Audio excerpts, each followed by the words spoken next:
Le bon plan. L'Open de France de golf commence le 22 septembre. On va pas se mentir, c'est l'un des pires sports au monde. Adrien, heureusement que vous êtes là. Quelles sont les alternatives pour le rendre moins chiant? Avant de parler du jeu en tant que tel, on va commencer par changer de commentateur. Ils parlent tous hyper doucement, très peu, et ils ont aucune énergie. Du coup, on va mettre des commentateurs de football à la place. Vous décrivez-vous? Je pourrais être commentateur de golf. Donc on va mettre des commentateurs de football à la place. Tiger Woods qui rentre un magnifique birdie, c'est phénoménal. Après avoir vu ça, on peut mourir tranquille le plus tard possible, mais on peut, petite dédicace à Thierry Roland si vous l'avez reconnu. Il nous écoute. Après, il y a le jeu qu'il faut changer aussi, c'est entre 4h et 6h normalement de parcours, c'est beaucoup trop long. On passe donc de 18 trous à 9 trous, plus que 2 heures maintenant. Ensuite, vu que c'est super répétitif, faut taper dans la balle à chaque fois, on va jouer avec autre chose que des clubs, la main de Jamel Debbouze tout simplement.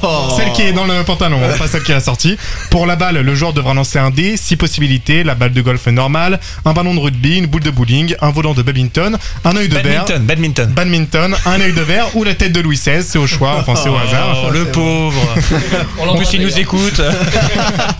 On part déjà sur de bonnes bases, mais c'est pas terminé pour ce qui est des tenues. Normalement, les joueurs doivent porter un polo et un pantalon, tout simplement.